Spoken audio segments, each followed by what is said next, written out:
Carta de Paulo a Filemon. Carta do apóstolo Paulo a Filemon. Esta é a menor carta que Paulo escreveu, contendo apenas um capítulo. A verdade, poderíamos chamar de um memorando do apóstolo Paulo ao seu filho na fé, Filemon. Nós vamos ler até o verso 20. Paulo, prisioneiro de Cristo Jesus, e o irmão Timóteo, o amado Filemon, também nosso colaborador, e a irmã Áfia e Arquipo, nosso companheiro de lutas, e a igreja que está em tua casa. Graça e paz a vós outros, da parte de Deus nosso Pai e do Senhor Jesus Cristo. Dou graças ao meu Deus, lembrando-me sempre de ti nas minhas orações, estando ciente do teu amor e da fé que tens para com o Senhor Jesus e todos os santos, para que a comunhão da tua fé se torne eficiente no pleno conhecimento de todo o bem que há em nós para com Cristo. Pois, irmão, tive grande alegria e conforto no teu amor, porquanto o coração dos santos tem sido reanimado por teu intermédio. Pois bem, ainda que eu sinta plena liberdade em Cristo para te ordenar o que convém, prefiro todavia solicitar em nome do amor, sendo que sou Paulo, o velho, e agora até prisioneiro de Cristo Jesus. Sim, solicito-te em favor de meu filho Onésimo, que gerei entre algemas. Ele antes te foi inútil, atualmente, porém, é útil a ti e a mim. Eu te envio de volta em pessoa, quero dizer, o meu próprio coração. Eu queria conservá-lo comigo mesmo, para que em teu lugar me servir nas algemas que carrego por causa do Evangelho. Nada, porém, quis fazer sem o teu consentimento, para que a tua bondade não venha a ser como que por obrigação, mas de livre vontade. Pois acredito que ele veio a ser afastado de ti temporariamente, a fim de que o recebas para sempre, não como escravo, antes muito acima de escravo, como irmão caríssimo, especialmente de mim e com maior razão de ti, quer na carne, quer no Senhor. Se, portanto, me consideras companheiro, recebe-o como se fosse a mim mesmo. E se algum dano te fez, ou se te deve alguma coisa, lança tudo em minha conta. Eu, Paulo, de próprio punho, o escrevo. Eu pagarei, para não te alegar que também tu me deves até a ti mesmo. Sim, irmão, que eu receba de ti no Senhor este benefício. Reanima-me o coração em Cristo. Amém. Podem assentar. Filemon era um homem riquíssimo, que morava na cidade de Colossos. Era um homem que possuía escravos, e somente as pessoas mais aquinhoadas podiam ter escravos. Um escravo naquela época era vendido pelo preço de 500 denários até 50.000 denários. E Filemon era um homem não apenas rico, mas era um homem crente, homem salvo pelo Senhor, que fora ganho para Jesus por ministério, por intermédio de Paulo. E diz a Bíblia que ele tinha a igreja de Colossos reunida na sua casa. Sua esposa Áfia, e alguns estudiosos dizem que o pastor da igreja, Arquipo, era seu filho. E acontece um fato estranho, porque o escravo de Filemon, chamado Onésimo, fugiu da sua casa. E naquela época, o Império Romano tinha cerca de 60 milhões de escravos. E cada escravo era como que um inimigo, pronto a trair o seu senhor. E Onésimo foge da casa de Filemon. E quando o escravo fugia do seu senhor, ele podia ser capturado por qualquer cidadão livre e devolvido prisioneiro ao seu dono. E normalmente, quando isso acontecia, o dono carimbava com ferro em brasa o escravo fugitivo com F na testa. Fugitivos. E ele podia ser castigado, ele podia ser morto, ele podia ainda sofrer consequências maiores de trabalhos mais penosos. Mas por providência divina, Onésimo foge de Colossos e vai cair em Roma, capital do império, talvez tentando se esconder no meio da massa da multidão. E por providência de Deus ele foi preso. E foi parar exatamente na mesma prisão onde Paulo estava. E lá na prisão o apóstolo Paulo o gera em Cristo Jesus, o ganha para Cristo, o evangeliza. E Onésimo se transforma não apenas num homem convertido, mas num ajudador de Paulo na prisão. Alguém que abençoou o coração de Paulo na prisão. Mas Paulo, consciente do seu dever, em vez de reter Onésimo com ele para servi-lo entre cadeias ou em cadeias, Paulo resolve escrever este bilhete, esta carta, este memorando para o seu filho na fé, Filemon, para preparar o caminho, para que agora Filemon o recebesse de volta, não como escravo, não para puni-lo, mas o recebesse como um irmão em Cristo, para o receber com o coração cheio de amor. E nesta carta que Paulo encaminha a Filemon, ele traz aqui alguns princípios fundamentais acerca de relacionamento cristão. Na verdade, o cristianismo é mais do que um corolário de dogmas, de doutrinas, que nós devemos abraçar e crer com toda a firmeza. O cristianismo passa por relacionamentos. Vida cristã é relacionamento. Nós não podemos nos tornar verdadeiros cristãos, ainda que adotando as teologias ou as doutrinas mais sólidas e consistentes das Escrituras, se nós negligenciamos o relacionamento entre nós como povo de Deus. E eu gostaria de olhar aqui alguns princípios que Filemon nos ajuda para entendermos esse relacionamento. Em primeiro lugar, Paulo está nos ensinando que você nunca é tão grande como quando você é humilde. Note isso. Não tem nada que destrói mais o relacionamento dentro de casa, na igreja, no trabalho, do que a vaidade, do que a soberba, do que a presunção, do que o orgulho, do que a prepotência. Vejam vocês que quando Paulo está devolvendo Onésimo a Filemon, ele não utiliza-se do direito que tem de apóstolo, de pai na fé, de Filemon, para devolver Onésimo. Mas olha como é que ele se refere a si mesmo. No versículo 1 ele diz: Paulo, prisioneiro de Cristo Jesus.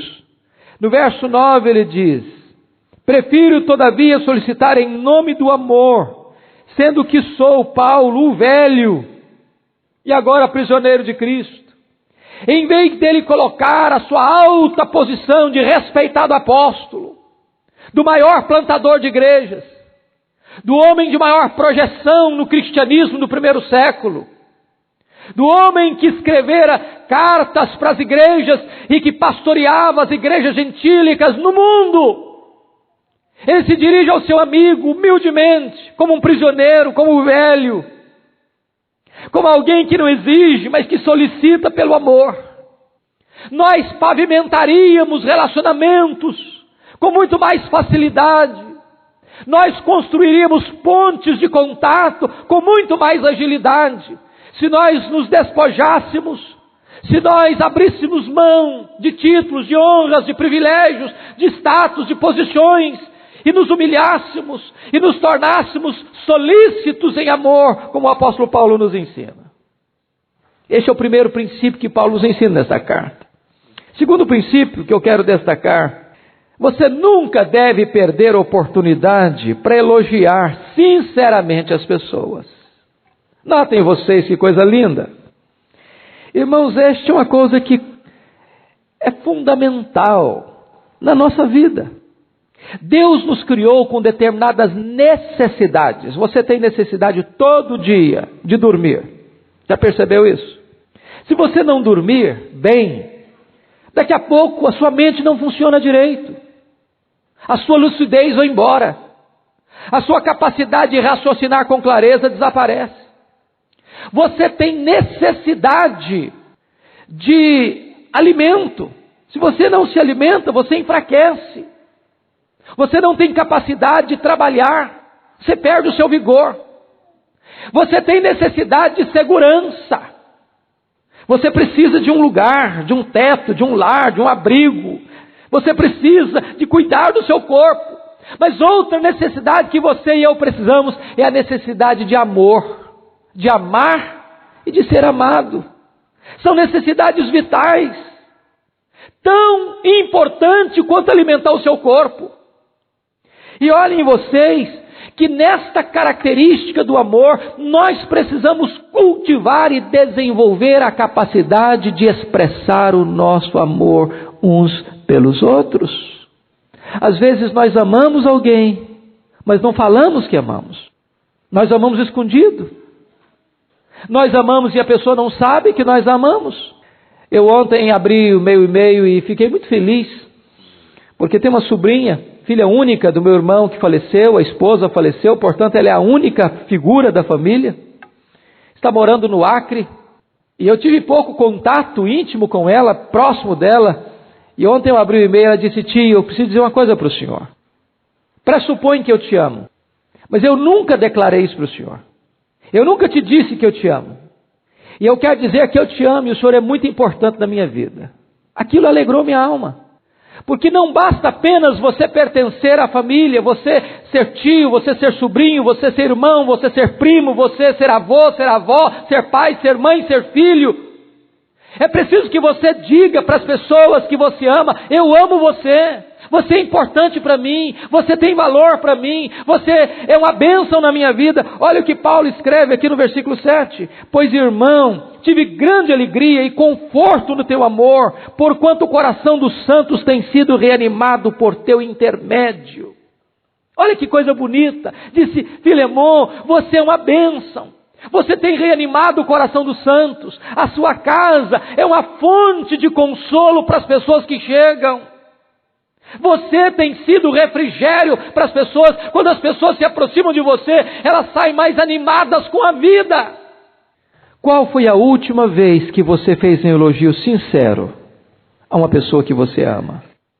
Qual foi a última vez que você, propositada e deliberadamente, aproximou-se de um parente, de um amigo, de um irmão da igreja, para dizer: meu amado irmão, minha irmã, você é uma bênção, louva a Deus pela sua vida, eu tenho sido reanimado em Deus pela sua vida, Deus tem abençoado o meu coração através de você. Às vezes nós pensamos isso, às vezes nós sentimos isso, mas nós não declaramos isso tantas vezes. Seja pródigo no elogio, sincero. Isso é uma bênção. Terceira lição. Você nunca deve perder a oportunidade de ser um pacificador, de construir pontes de relacionamento entre as pessoas. Irmãos, o contrário disso é o pecado que Deus mais abomina. Qual é o pecado que Deus mais abomina à luz de Provérbios capítulo 6?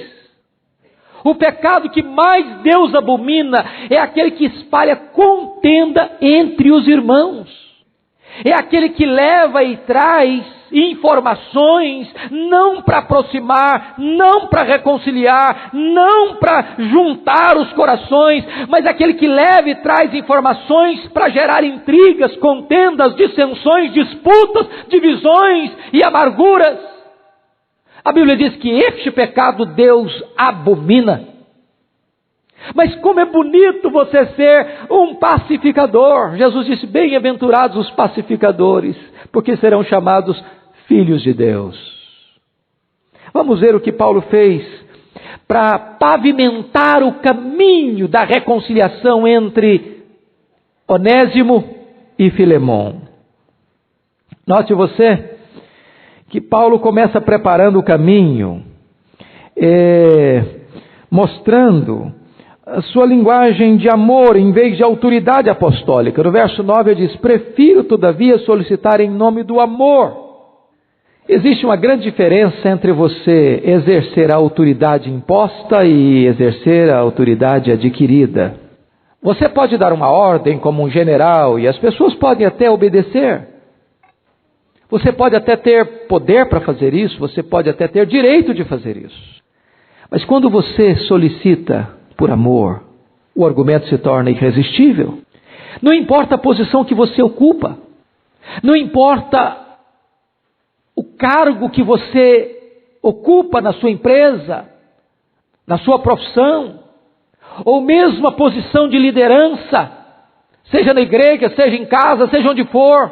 Você pode construir pontes quando você abre mão da sua posição e do seu status e começa a usar a linguagem do amor. E em vez de exigir, você pede. Em vez de ordenar, você suplica. Veja você que Paulo argumenta ainda para aproximar Onésimo de Filemon, falando da conversão, daquilo que tinha acontecido com Onésimo, versículo 10, sim, solicito-te em favor de meu filho Onésimo, que gerei entre algemas. Ele está juntando argumentos para construir esta ponte de reconciliação de Onésimo com seu patrão, com seu senhor, com seu dono. E ele diz, olha, você deve recebê-lo, porque agora ele é um filho, eu o gerei entre algemas, ele é convertido, ele pertence à família de Deus, ele faz parte do rebanho de Deus. Mas veja você, um outro argumento de Paulo, nos versículos 11 a 14, Paulo vai usar um trocadilho, ele antes te foi inútil, atualmente, porém, é útil a ti e a mim. Eu te envio de volta em pessoa, quero dizer, o meu próprio coração. Qual o argumento aqui? A palavra onésimo significa útil. Útil. E a palavra filemon significa gentil, afeiçoado, amoroso. Então Paulo está dizendo o seguinte, olha, o onésimo tornou-se inútil para você quando ele fugiu da sua casa. Mas agora, ele verdadeiramente faz jus ao nome que ele tem. Agora ele te é útil. E eu espero que, já que Onésimo faz jus ao seu nome, que você, Filemon, faça jus ao seu nome também, sendo generoso, acolhendo-o em amor. E Paulo usa mais um argumento para aproximar Onésimo de Filemon. Olha você no versículos 15 e 16.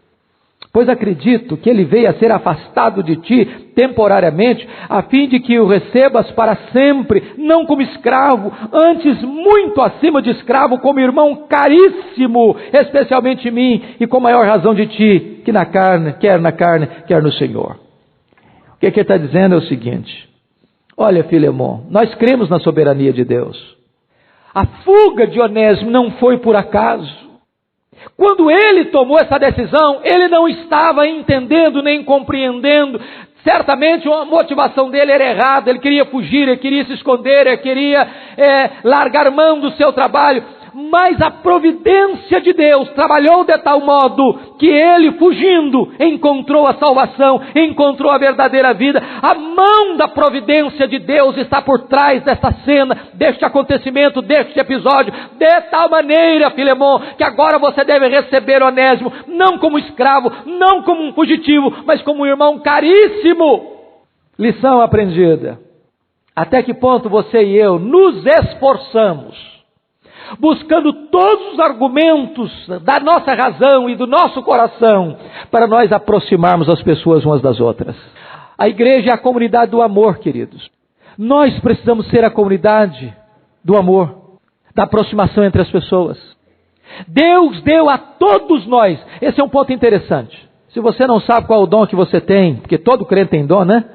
O Espírito Santo distribui pelo menos um dom para cada um. Mas se você ainda não tem com muita clareza na sua mente, no seu coração, que dom Deus lhe deu, eu vou dizer um que Deus lhe deu. Deus nos deu o dom da reconciliação. Nós somos ministros da reconciliação. Todo crente salvo em Jesus Cristo tem este dom. Você pode aproximar as pessoas umas das outras. Você pode aliviar as tensões. A Bíblia diz que o amor encobre multidão de pecados. Em vez da gente levantar os pecados uns dos outros, para afastar umas pessoas das outras, nós devemos encobrir para aproximar as pessoas. Nós devemos ser apologetas do amor. Nós devemos ser embaixadores dessa causa do amor e da aproximação uns dos outros. E eu termino com um último ponto que me chama a atenção. Você precisa fazer todo o empenho para valorizar as pessoas em si mesmas. Veja você, por favor, no verso 17, o que Paulo diz. Se, portanto, me consideras companheiro, recebe-o como se fosse a mim mesmo. O que Paulo está dizendo aí? Paulo está dizendo que nós precisamos aprender que não existem pessoas mais importantes do que outras. Eu estava participando de uma escola dominical na minha adolescência, na primeira igreja presbiteriana de Nova Venécia. E um aluno fez uma pergunta em classe para o professor: o senhor gosta de conhecer gente importante? E ele respondeu: não, eu não gosto. E justificou: eu gosto de conhecer gente. Esta classificação que nós fazemos de gente importante e gente não importante não tem base na palavra de Deus. Toda gente é importante. Toda pessoa é importante. E Paulo pega um escravo fugitivo, cujo destino poderia ser a morte, e diz que esse escravo era como ele mesmo. Se, portanto, me consideras companheiro, recebe-o como se fosse a mim mesmo. Não tem uma pessoa mais importante do que outra. Todas as pessoas são importantes. Todas as pessoas têm valor. A igreja não pode ser um lugar que dê mais importância a este ou aquele pela posição social que ele ocupa, pelo dinheiro que ele tem, pelo grau de conhecimento que ele adquiriu. Todas as pessoas são igualmente importantes na família de Deus. Se você lê o livro Reavivamento na África do Sul, você deve se recordar que Ernest Hagin conta a história de que quando ele estava na missão, e você sabe que na terra da África do Sul, a terra do apartheid, existia preconceito racial muito forte, e então ele recebeu as autoridades mais importantes da África do Sul na missão, e ele, ao receber aquelas pessoas importantes na opinião da sociedade, entrou para o local e, constrangido que aquelas autoridades ligassem a ele com os Zulus, ele fechou a janela, porque exatamente a janela dava para o local onde os Zulus estavam reunidos. E na medida em que ele tentou fechar a janela para que as autoridades da África do Sul não o ligassem com os Zulus, na medida que ele estava fechando a janela, o Espírito de Deus segredou ao coração dele: você fecha a janela e eu fico do lado de fora. Amados irmãos, Deus quer que a igreja seja um local onde os muros das acepções dos preconceitos caiam por terra e prevaleça o amor. Mas, olha por favor outra lição, versículos 18 e 19. Nós precisamos nos identificar com as falhas das pessoas. E se algum dano te fez, ou se te deve alguma coisa, lança tudo em minha conta. Eu, Paulo, de próprio punho escrevo: eu pagarei, para não te alegar que também tu me deves até a ti mesmo. Paulo não está dizendo que Onésimo não errou, ele errou. Paulo não está dizendo o seguinte: não, ele não cometeu nenhum deslize, não. O que Paulo está dizendo é o seguinte: que nós devemos ser tolerantes, nós devemos ser compassivos quando as pessoas falham, quando as pessoas erram. É fácil jogar pedra, é fácil pisar em quem já está caído, é fácil recriminar e condenar quem tropeçou, quem falhou, quem escorregou, quem foi para o chão. Mas o projeto de Deus, uma igreja que é marcada pelo amor, é para restaurar, é para recuperar, é para levantar, é para dizer o seguinte: essa pessoa falhou, mas eu estou disposto a ajudá-la a se recompor, a se refazer e a se levantar. Notem vocês que Paulo trabalha a linguagem do perdão e da restituição. Olha por favor o que Paulo está dizendo aí no versículo 20. Sim, irmão, que eu receba de ti no Senhor este benefício. Reanima-me o coração em Cristo. Se você, Filemão, quiser receber, eu te pago. Mas antes de exigir ou estabelecer a restituição, Paulo usa a linguagem do perdão. Perdoe, perdoe. Não há reconciliação sem perdão. O apóstolo Paulo, escrevendo aos Colossenses, diz que se você tiver motivo de queixa contra outrem, você deve perdoar, assim como Deus em Cristo perdoou você. Não significa que na igreja nós não vamos ter problemas, que nós não vamos ter lutas, que nós não vamos ter entreveros, que nós não vamos ter momentos onde vamos, consciente ou inconscientemente, ferir uns aos outros, machucar uns aos outros e constranger uns aos outros. Mas o apóstolo Paulo está dizendo que na igreja de Deus é o lugar onde o amor é exercido, o perdão é exercido. Se necessário for, a restituição deve ser exercida, mas jamais as feridas têm que continuar abertas, jamais as muralhas da inimizade têm que ser levantadas. Ao contrário, é lugar de amor, de restauração e de reconciliação. Eu espero que esta carta, tão singela, tão curta, mas tão solene, tão pequena, mas tão cheia de significado, nos ajude nesta manhã a construirmos pontes de amor, de reconciliação, e que Deus nos ajude a restaurarmos relacionamentos dentro da nossa casa, no nosso trabalho, aqui na igreja, onde quer que nós estejamos, pois Deus nos constituiu ministros da reconciliação. Que Deus nos abençoe. Amém.